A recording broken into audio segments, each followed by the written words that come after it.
አምነስቲ ኢትዮጵያ ሱዳንና ቱርክ ኤርትራውያን ስደተኞችን በኃይል ከሀገር እያስወጡ ነው ሲል ከሰሰ። ሰላም ዴሊ ወሬ ነው። የዕለቱን ወሬዎች በጥቂቱ። የኢትዮጵያ አየር ኃይል አልሸባብ ላይ ጥቃት ማድረሱን የሶማሊያ መከላከያ ሚኒስትር አስታወቀ። በሸገር ከተማ አስተዳደር በርካታ መምህራን የስራ ማቆም አድማ ላይ ናቸው። በምንመለከተው ሌላ ወሬ ሩሲያ የፈረንጆቹ 2025 ከገባ ወዲህ በዩክሬን ላይ ከባድ የተባለውን ጥቃት መፈጸሟ ተነገረ።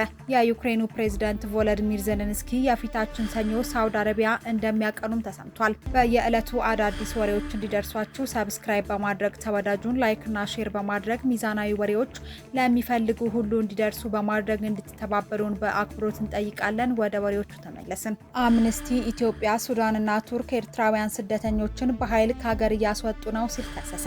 አምነስቲ ኢንተርናሽናል የተባበሩት መንግስታት ድርጅት የሰብአዊ ምክር ቤት ኢትዮጵያ ኤርትራውያን ስደተኞችን በኃይል ከሀገር የምታስወጣበትን ድርጊት እንዲያወግዝም ጠይቋል።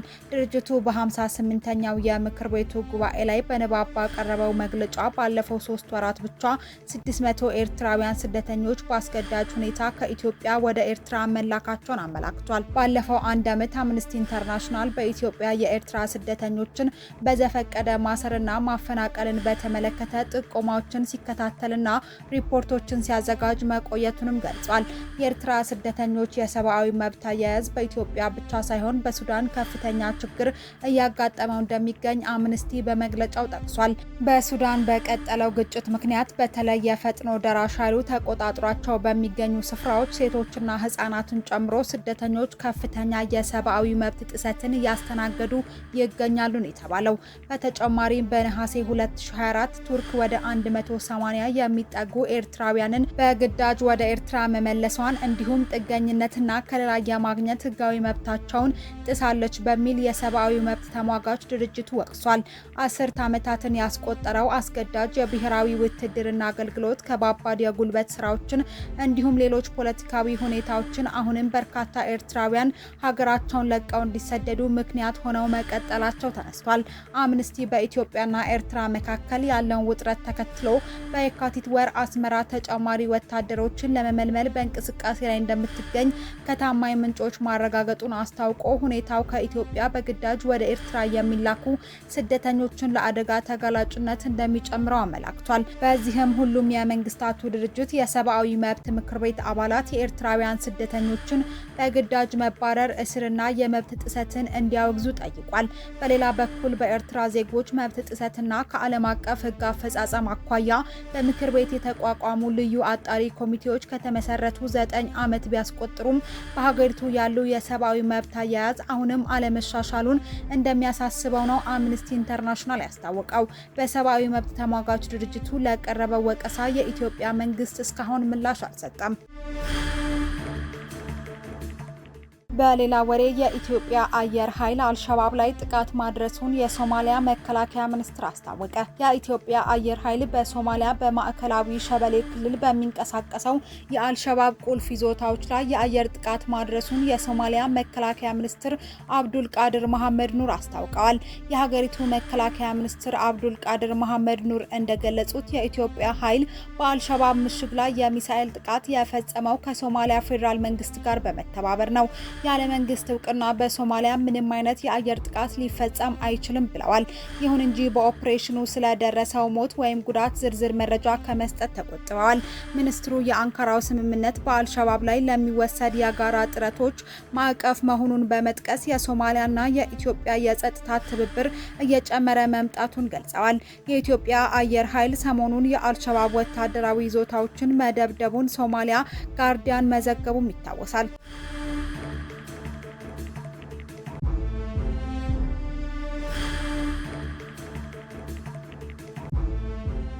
ከሀገር ውጪ ከተሰሙ ወሬዎች መካከል ሩሲያ የፈረንጆቹ 2025 ከገባ ወዲህ በዩክሬን ላይ ከባድ የተባለውን ጥቃት መፈጸሟ ተነገረ። በጥቁር ባህር ላይ የተሰማሩ የጦር መርከቦችን ባሳተፈው መጠነ ሰፊ ጥቃት ሩሲያ 58 ሚሳኤሎችንና 194 ድሮኖችን ተጠቅማ ጥቃቱን ሰንዝራለች። ሩሲያ በዩክሬን በፈጸመችው መጠነ ሰፊ ጥቃት ቢያንስ 4 ህጻናትን ጨምሮ 18 ሰዎች ቆስለዋል የተባለ ሲሆን የሰው ህይወት ስለማለፉ ግን የወጣ ሪፖርት የለም ተብሏል። የዩክሬን ባህር ኃይል ቃል አቀባይ ዲሜትሮ ፕሌቴንቸክ ከሀገሪቱ ቴሌቪዥን ጣቢያ ጋር በነበራቸው ቆይታ ሩሲያ የፈረንጆቹን 2025 ከተጀመረ ወዲህ በጥቁር ባህር ላይ የተሰማሩ የጦር መርከቦችን ያሳተፈ መጠነ ሰፊ ጥቃትን ሰንዝራለች ብለዋል። በጥቁር ባህር ላይ የተሰማሩ የጦር መርከቦች አዳሩን ብቻ ከ20 በላይ ሚሳኤሎችን ወደ ዩክሬን መተኮሳቸውን አስታውቀዋል።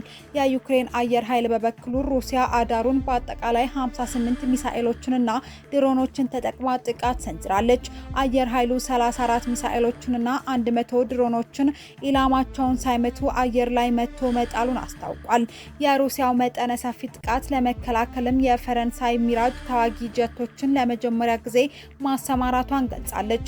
የሩሲያ መከላከያ ሚኒስቴር እንዳስታወቀው ከሆነ የሩሲያ ኃይሎች በትላንትናው ዕለት ምሽት ዶኔትስክ ክልል ውስጥ የሚገኘውን አንድሪቪካ መንደር መያዛቸውን አስታውቋል።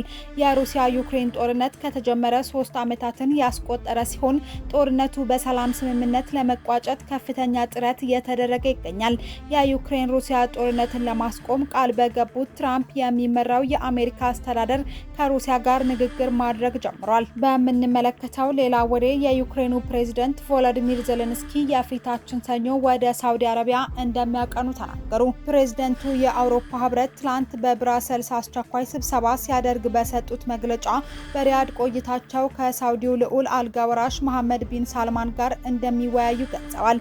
ከዚያም በኋላ የልዑክ ቡድኑ በሳውዲ አረቢያ ቆይታ ከአሜሪካ ባለስልጣናት ጋር ይወያያል። ዩክሬን ሰላም እንዲሰፍን አጥብቃ ትፈልጋለች ብለዋል። ዜሌንስኪ ከአሜሪካው ፕሬዝዳንት ዶናልድ ትራምፕ ጋር በነጩ ቤተ መንግስት ሲመክሩ ከታየው ንትርክ በኋላ ግንኙነታቸው የተሻሻለ መምጣቱን መናገራቸውንም ፍራንስ 24 ዘግቧል። የትራምፕ የመካከለኛው ምስራቅ ልዩ መልእክተኛ ስቲቭ ትላንት በሰጡት መግለጫ ዜሌንስኪ የሰላም ስምምነቱን እንደሚፈልጉ የሚጠቅስ ደብዳቤ ለትራምፕ ልከዋል ብለዋል።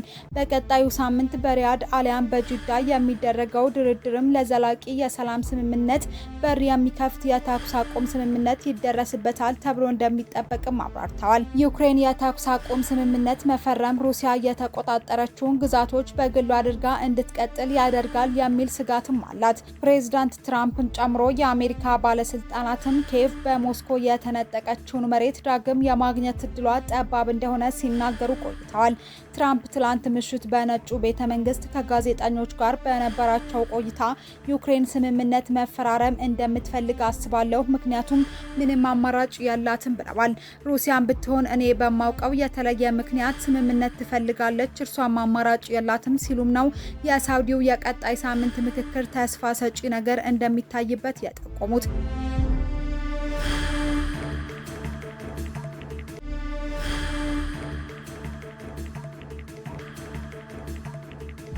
የፕሬዝዳንት ዶናልድ ትራምፕ ከሩሲያው ቭላዲሚር ፑቲን ጋር ግንኙነትን የማደስ ፍላጎትና ለዩክሬን የሚደረግ ወታደራዊ ድጋፍ መቋረጥ አውሮፓ ለደህንነቷ አሜሪካ ላይ መተማመን እንደማትችል ማሳየቱን የሚጠቅሱ የአውሮፓ መሪዎች ከሰሞኑ ተከታታይ ምክክር እያደረጉ ይገኛሉ።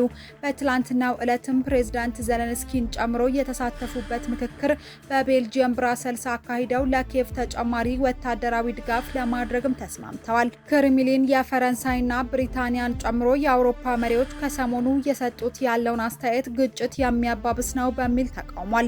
የሩሲያ የውጭ ጉዳይ ሚኒስትር ሰርጌይ ላቭሮቭ የአውሮፓውያን ወደ ዩክሬን ሰላም አስከባሪ ኃይል የሚልኩ ከሆነ በሞስኮ ላይ የእጅ አዙር ሳይሆን የቀጥታ ጦርነት እንዳወጁ እንቆጥረዋለን ማለታቸውንም ቢቢሲ ዘግቧል። ከዕለቱ ወሬዎች መካከል ለእናንተ ለማድረስ የመራረጥንላችሁ እነዚህ ነበሩ። ስለተከታተላችሁን ከልብ እናመሰግናለን። ቻናላችንን ላይክ፣ ሰብስክራይብ እና ሼር በማድረግ የቤቱ ቤተሰቦች እንድትሆኑ ጋበዝን። ሰናይ ጊዜ